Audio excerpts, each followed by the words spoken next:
Lumière Kaboulo TV, Lumière Kaboulo TV, Lumière Kaboulo TV. Réflexion avec R9, Fabrice R9, Fabrice. Mobali Mateo, Balingaka, moi c'est l'olanga ninyango, nengo salanga yeleki makasi. Kaboulo TV yo, Lumière Kaboulo, réflexion. Réflexion, double CD Fantomas, Mayo. Il est là, il a toujours. Il a s'abonner, chaîne les amoko. Ça c'est dit, ma beaucoup t'as on a s'abonner. Bon bien. Donc mon yango, na YouTube tozawana, moko gaga. Réflexion, trop bandela. Réflexion, réflexion, lumière Kambolo. Yangwana, balai qui est ça la biso bien. Tous en ciment pour. Et ça la G. Bongo. Toujours. Réflexion, Lumière Kambolo TV. Chaîne Zamoko, vous s'abonnez, vous avez cité Lumière Kambolo TV. Bonsoir. Ezalinga Wabino, c'est Isabelle. Naïli Suslivoso Nabino. Pour répondre à la mituna au papa Nabiso Lumière Kambolo, Asili Koto Nabiso. Papa Lumière Kambolo, bonsoir. Bande konanga to sala kanabino libota munene oyo oyo ali réflexion mbote na bino ya ebele utipanga na bino ndeko na bino Isabelle en direct de Mulhouse na France.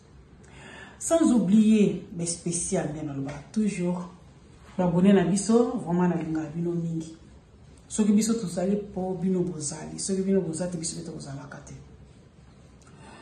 papa Lumière. Est-ce que comédien ou bien artiste musicien a bon sa fête ou a bien sa fête? Bon, ça dépend. Ça dépend. A koki ko bongi ça, tout comme pas ko bebi ça. A koki ko bongi ça na sens ni, a koki ko bongi ça ke na système la ka ma TV, hein? Donc voilà, et ko bonga na sens wana. Et koki ko beba na sens ni, et koki ko beba ke orien bato ba tirer attention pas na yo ko lo fête. On va tirer attention à bon mini la musicien ou bien un artiste comédien. Donc là, genre voilà. Désolée. Dans la cuisine. Voilà. Bon, si quoi question à papa Lumière ami balé à la kike. Soki couple, hein, bota, bakabwana.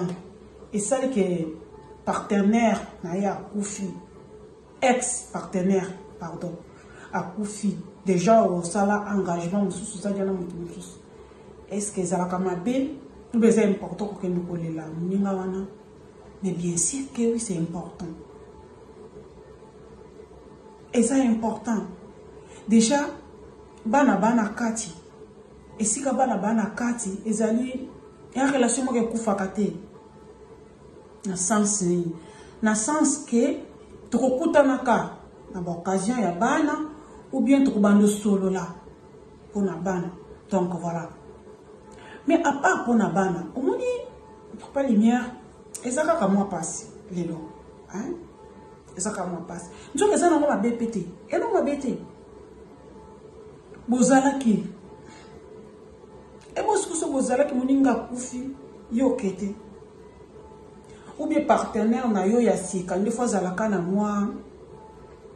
moi difficulté à compréhension hein et zalaka na ma bité et ça m'a bien ta mokete et ça tout bien et ça bien pour na yo muto zalaki na ye